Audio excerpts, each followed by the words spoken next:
melihat di dalam kepemimpinan Bapak Prabowo, Irwan Merah Putih ini, kalau kami selaku praktisi melihat sesuatu hal yang masih positif ya. Dengan beberapa hari beliau dilantik pada tanggal 20 Oktober 2024, itu beberapa korupsi dugaan ya, itu dilakukan penahanan dan penangkapan. Ini kami melihat sesuatu ada kemajuan berkenaan tentang hukum. Nah, tentu kita bisa menilai setelah nanti bagaimana 3 bulan ke depan dan bagaimana 6 bulan ke depan. Tapi ada sesuatu yang menarik. Apa yang menarik itu adalah ada pernyataan Menko Hukum dan HAM, Imigrasi dan Pemasyarakatan Prof. Yusril Iza Mahendra. Beliau mengatakan bahwa dalam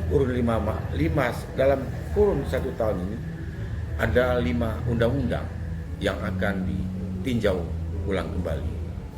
Nah, ini satu hal yang positif kami melihat apa yang disampaikan Prof. Yusril Iza Mahendra, bahwa apakah suatu perbuatan pidana itu harus seseorang yang melakukan tindakan kejahatan haruskah dihukum penjara? Dan beliau mengatakan harus dilakukan RJ, ya, harus dilakukan RJ terlebih dahulu. Nah, ya mungkin ini yang belum dicabarkan oleh beliau.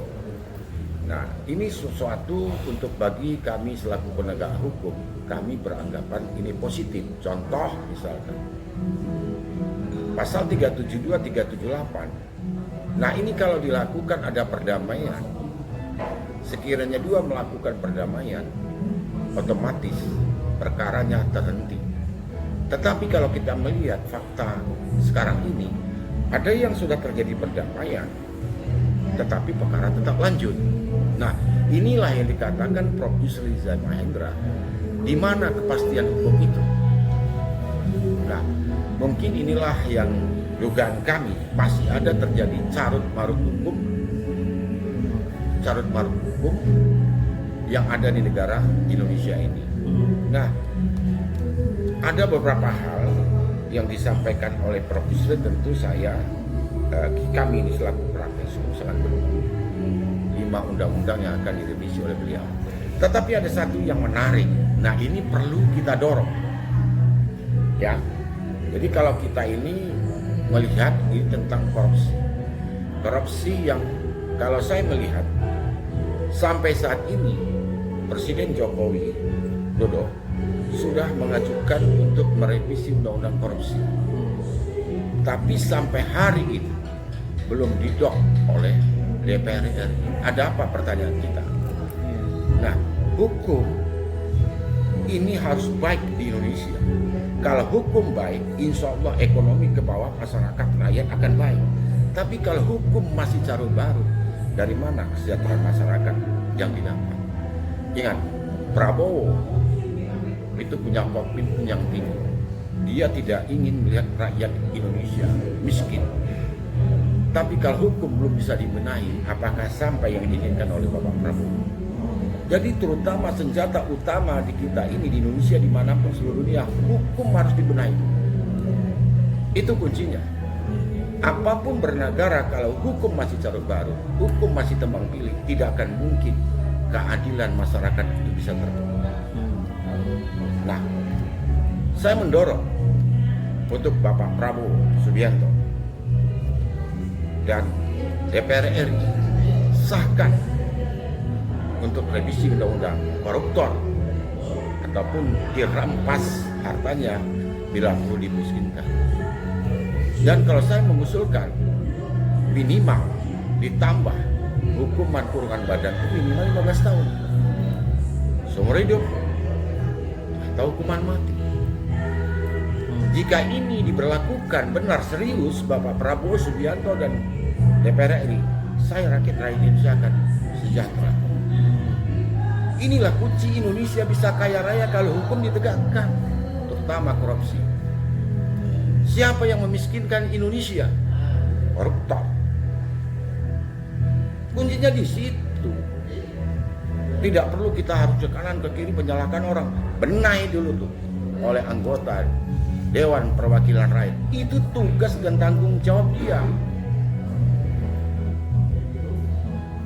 Ada istilah. Nah, disitulah kita melihat satu ketegasan oleh Bapak Prabowo. Apalagi kita berharap kepada Prof. Yusril Iza Mahendra selaku pakar hukum tata negara, lakukan tugas Anda.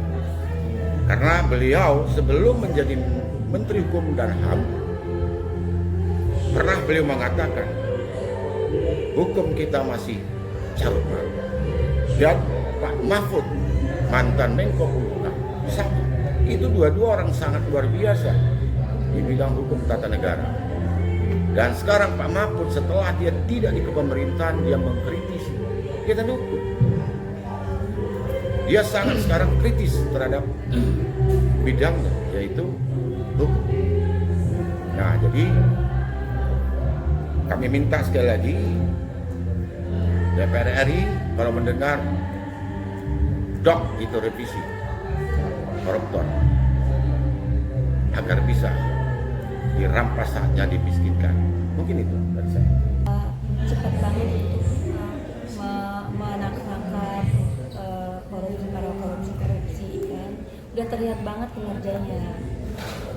Apalagi yang kemarin aku lihat kan infonya di perdesaan juga, baik yang kepala desa, kepala daerahnya juga yang harusnya bangunan jalan itu udah bagus dari dulu, itu banyak yang dikorupsi juga kan. Itu diperiksa juga pasti di perdesaan itu ya kan.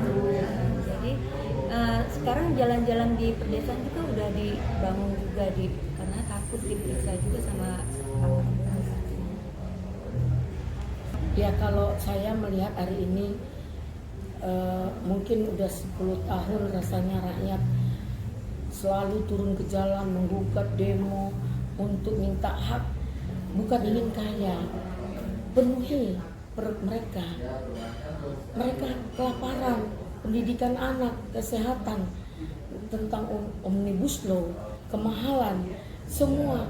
Jadi tidak ada kita melihatnya pro pada rakyat. Begitu ada gebrakan Prabowo yang selalu mendengung-dengungkan pro rakyat, mungkin dari seluruh luka mereka akan hilang. Begitu Prabowo memikirkan saat ini menantang terutama penegakan hukum. Ketika KPK kita buat efek jerahnya yang luar biasa, apa hukum mati atau hukum seumur hidup, jangan ya korupsi besar-besaran sampai 1,3 T dinyatakan ditahan, istrinya bisa nyalon jadi bupati dan menang. Gila nggak tuh? Nah, uang korupsi yang dialirkan kepada sang istri tidak diusut sampai sekarang. Gila nggak tuh? Jadi ternyata kemarin ditemukan triliunan uang yang bertumpuk untuk membeli hukum itu sendiri. Nah, Prabowo ingin penegakan hukum yang carut marut dibenahi. Kita bersyukur saat ini ada Pak Yusril Iza Mahendra yang latar belakangnya adalah seorang advokat, dan ada wamennya yaitu Pak Oto Hasibuan juga latar belakangnya adalah advokat. Tentu dia lebih mengerti bagaimana ketika kita berperkara di lapangan dan di dalam persidangan, bagaimana tidak sinerginya penegakan hukum yang harusnya sesuai pasal undang-undang itu, yang pasal 5 undang-undang persamarataan antara hakim, polisi, jaksa, advokat, dan empat kesetaraan penegak hukum.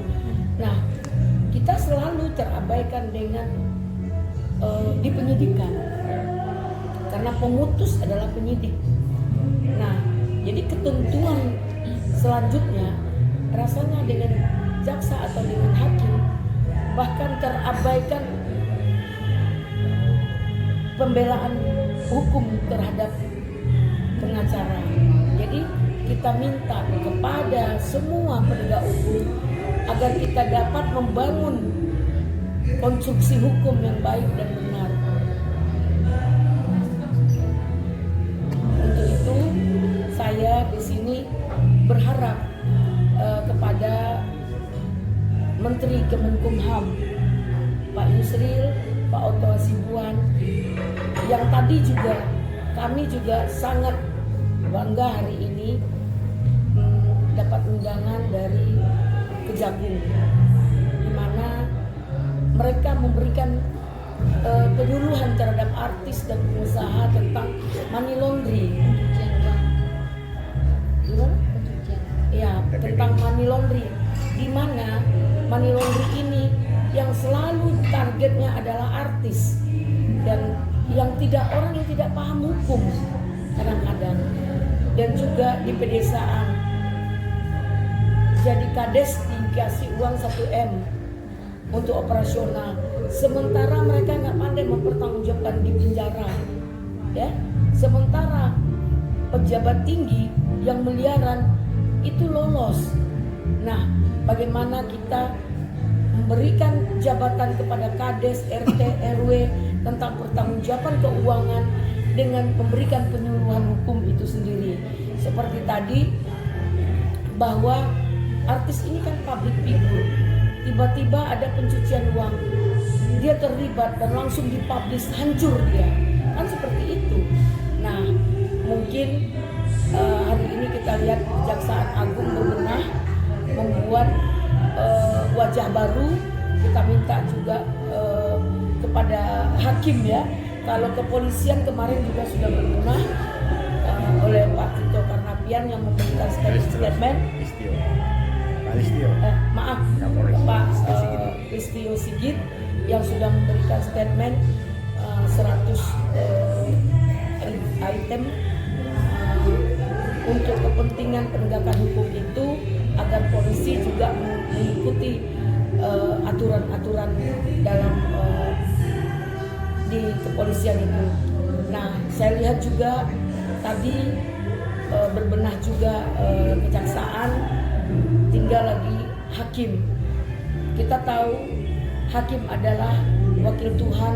Ketika kita mengharapkan putusan yang seadil-adilnya, kadang-kadang hakim sekarang juga banyak yang brengsek, banyak hakim yang bisa dibayar.